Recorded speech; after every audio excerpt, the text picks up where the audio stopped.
This video is the third of a six-part series about the Great Migration. The videos are intended in part to act as a handout and supplement to the one-hour in-person class presented at RootsTech 2023. Subsequently, some of the same information provided in the one-hour class is included but amplified by these videos. There is also a printed handout available that contains an online script of the in-person class and the script of each of the 6 individual series videos with footnotes to each source and an extensive bibliography. The videos are presented in a particular sequence and are best viewed in order. It seems surprising that the movement of over 6 million people from the southern states to those in the Northeast, North, and West would go mostly unnoticed by historians and genealogists. But because the people involved were so oppressed in the South and then marginalized and discriminated in their new homes, this part of our history here in the United States has been largely ignored until quite recently. History is not written by most of the people who participate in it. Despite the brief time right after the Civil War, when the working and living conditions of the former enslaved people improved, the severe economic exploitation of the blacks in the South began during the Jim Crow era in about 1880. The subsequent passage of extremely complicated segregation laws created a society of terror among the former enslaved people, which included the threat of systematic violence and the complete imposition of political disenfranchisement. It is a common experience that historical and genealogical research becomes more difficult as you go back in time. This is particularly true about African American research during the existence of slavery and for many years following the Civil War.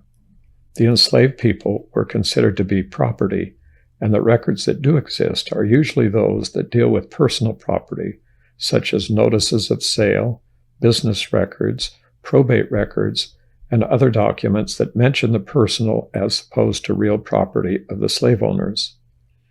After the Civil War and the Emancipation Proclamation, the establishment of the Bureau of Refugees, Freedmen, and Abandoned Lands, in existence from 1865 to 1872, generated a wide range of records about the African American experience during slavery and freedom. Subsequently, the Freedmen's Bureau records are a valuable source for Black family historians. The primary collection of these records is located in the National Archives in Record Group 105, Records of the Bureau of Refugees, Freedmen, and Abandoned Lands, 1861 to 1880, National Archives Catalog, NAID 434. Quoting from the Family Search Research Wiki article about the African American Freedmen's Bureau records, quote, "The Bureau of Refugees, Freedmen, and Abandoned Lands, often called Freedmen's Bureau, was created by Congress on March 3, 1865, at the end of the American Civil War, to aid the newly freed enslaved people, freedmen. It was created to supervise relief efforts, including education, 4,300 schools were established, health care, 100 hospitals were established, food and clothing, refugee camps, legalization of marriages, employment, labor contracts, and securing back pay, bounty payments, and pensions for soldiers and sailors. The Bureau also helped reunite families. The Bureau operations were terminated in 1872. Most of the Freedmen records have now been digitized and are available in online collections such as those listed in the National Archives article, links to Freedmen's Bureau resources. The Family Search Research Wiki also has an extensive list of the types of records copied from the glossary located in the National Archives preliminary inventory of the records of the field offices of the Bureau of Refugees, Freedmen, and Abandoned Lands, 3 volumes, Washington, D.C., National Archives and Record Service, 1973, compiled by Elaine Everly and Wilna Pacelli. To begin research before 1900, It is absolutely essential that as much research as is possible be done about whole families, beginning with the present and working backward in time. Fortunately, one of the most valuable record sources for beginning your research, the 1950 U.S. Census record, has now been digitized, indexed, and is being made available in a variety of online genealogical database websites. Because this presentation was being written in 2022, I have relied heavily on the digitized and indexed copy of the 1950 U.S. Census on Ancestry.com. The availability of jobs and housing for the former enslaved people and their freed children resulted in their migration to many places across the United States. However, the majority of the migration was centered primarily on the major population centers. Unfortunately, the economic and social condition of the migrants at first was not much better in the cities of the arrival than it had been in the South. But by moving to areas where the Jim Crow laws were not in force, the African Americans gained opportunities not formally open to them. Ultimately, most benefited from their movement. Further, it is important to realize that to a great extent these former enslaved people are still suffering from many of the unfair and oppressive legal, statutory, cultural, and social oppression they experienced as slaves. This video focuses on a family that moved from Georgia to Detroit, Michigan. My research shows a Plumans Powers, who was born about 1907 in Georgia and was working as a drill press operator in an auto manufacturing plant. His wife, Willie M., was born in about 1906 and was not shown as being employed. They lived in an apartment at 7910 Russell Street. The huge impact of the Great Migration is most dramatically illustrated by the change in the population of Detroit. At the time of World War I, about 1% of the population was African American.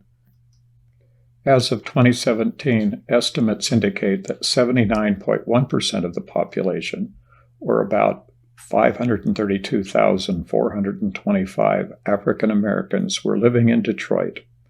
Quoting from a Wikipedia article entitled History of African Americans in Detroit, quote, nearby suburbs also had higher black populations, reflecting the history of the settlement of African Americans here during the Great Migration of the early 20th century, when people were attracted to Detroit's industrial jobs.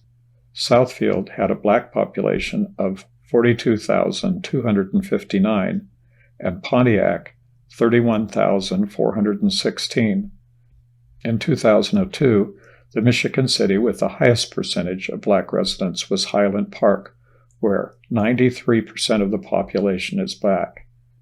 In the 2010 census, African Americans made up 22.8% of the total city and metropolitan area population in Wayne, Oakland, and Macomb counties.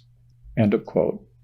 Here is an outside view of what this area where the Powers family lived looks like today from Google Maps. There is a freeway, and most of the buildings are either commercial or industrial.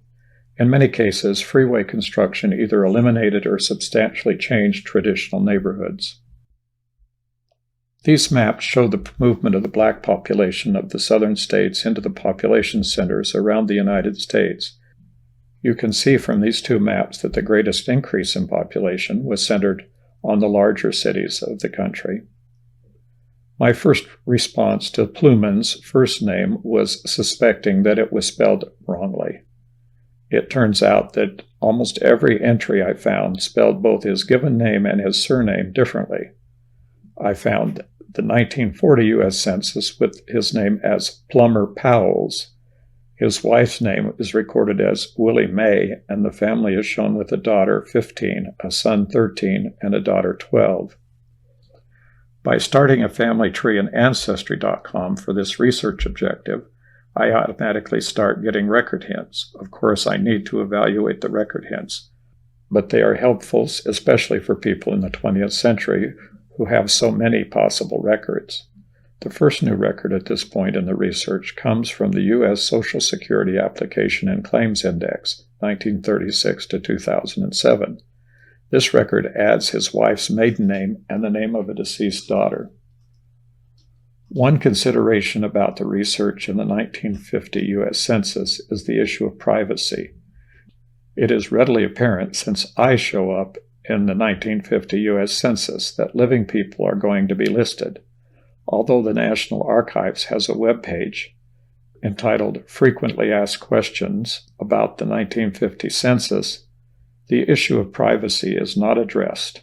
However, there is another article entitled Census Protections Evolve Continuously to Address Emerging Threats from the U.S. Census Bureau that addresses privacy issues. To the extent possible in this presentation and all other related videos, I will try not to discuss anyone for whom I do not find a death record. The main way privacy is protected by the census is the 72-year rule about publication.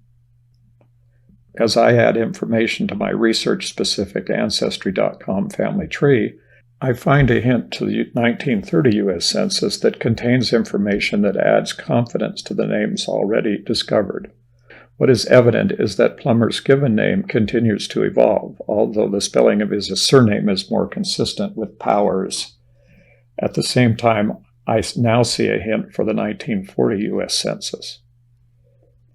With the census records from 1920 to 1950 and a Social Security Application and Claims Index 1936 to 2007 file, I see the following list of alternative names for Plummer Powers.